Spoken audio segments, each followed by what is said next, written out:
A big supporter of Boris Johnson, Ben Goldsmith is keeping up with the former PM when it comes to children. The financier, son of late billionaire Sir James Goldsmith, is celebrating the birth of his seventh child. He and his wife, model-turned-society caterer Jemima, have named their son Vincent.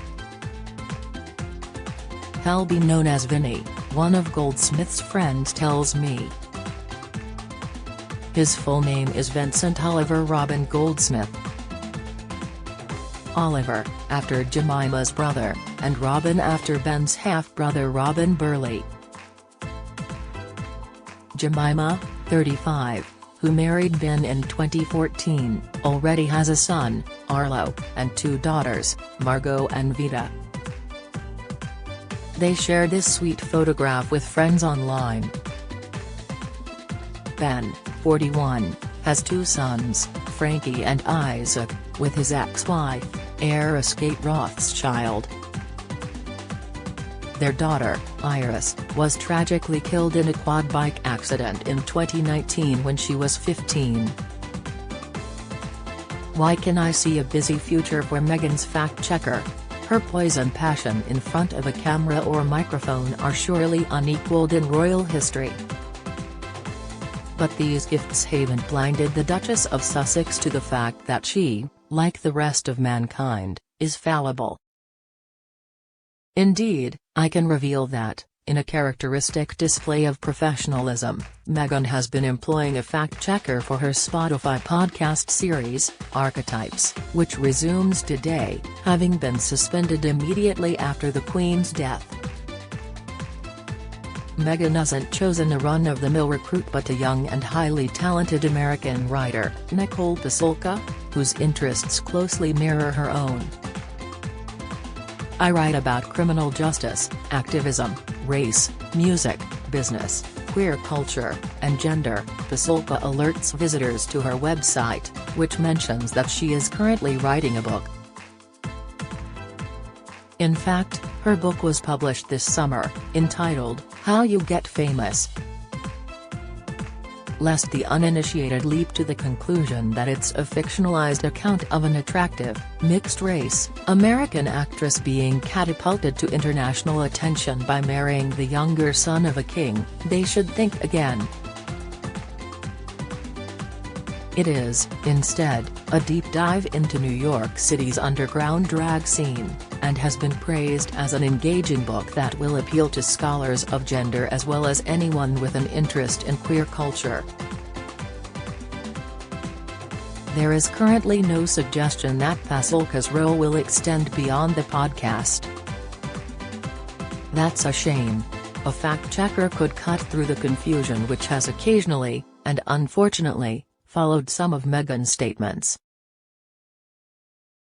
For example, in an interview with American magazine The Cut, she recalled chatting to a South African cast member of The Lion King at the film's 2019 London premiere.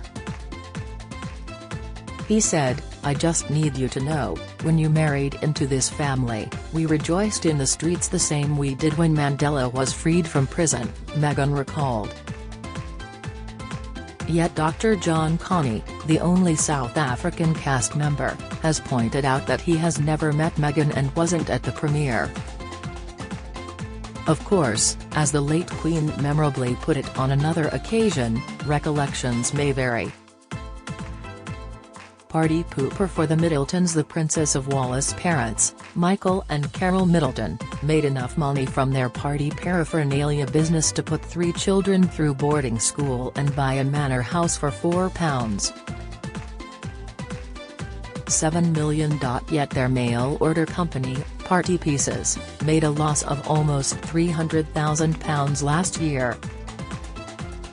Newly published figures disclose that Party Pieces Holdings racked up a loss of £285,506 in 2021, making its net deficit on the balance sheet £1.35 million. The Middletons own just over half of the business, with lingerie tycoon Stephen Brentwood and Dara Leals also listed as shareholders.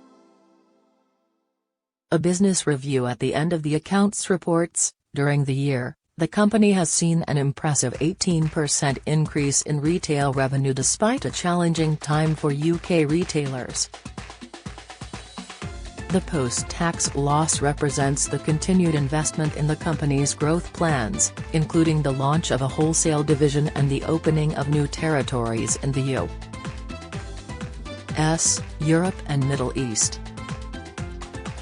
Lady Caroline spoils her man. As a mother of three, Caroline Stanbury knows a thing or two about giving children's parties.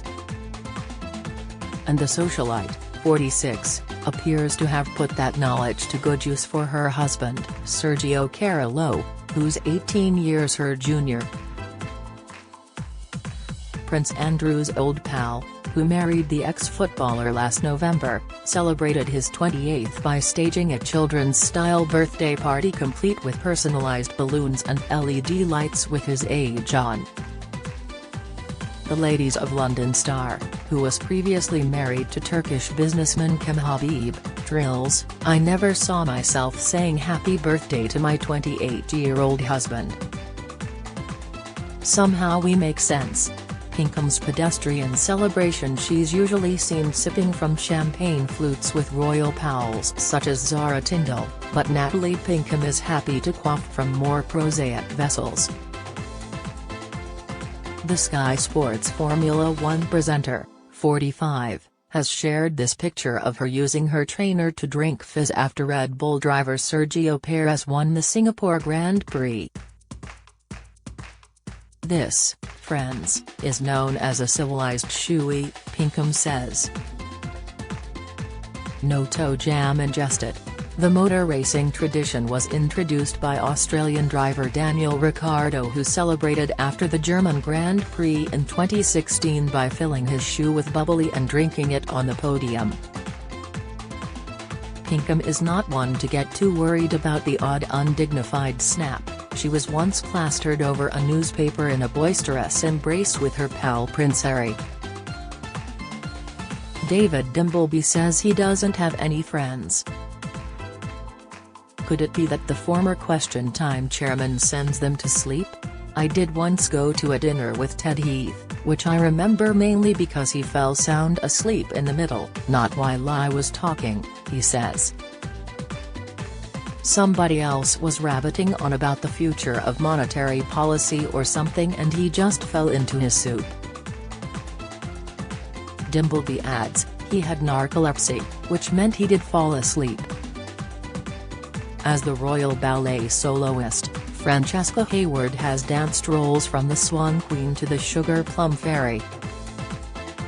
But, behind the scenes, the 30-year-old is known to wreck her shoes using a powerful varnish. When I get a new pair of pointe shoes, the first thing I do is get some shellac, it's floor hardener, a dancer's best friend. I tip a tiny bit into the tip of my shoe. This means that when you're driving your toes into the ground it maintains its shape. Pop star Emily Sandé has revealed the moment she got engaged to pianist girlfriend Joanna Karmova, in her car. It was a very romantic moment, insists Sandé, 35. I was driving. I was indicating to turn left and she proposed, very cool, nonchalant. She said, "Well, what do you say, will you be my wife?" And she opened out this beautiful ring. Happily, Sandé avoided crashing her car. Robbie Williams listens to the charts in dismay. If you take Top of the Pops from 1988, any week, the varying of colors, the eccentricities, the madness and the craziness is extraordinary, says the former Take That star, 48. If you put on a chart show in 2022, every week, every artist sounds like every artist and they look like every artist. He adds, it's not their fault, him not having a go at them. Heaven forbid.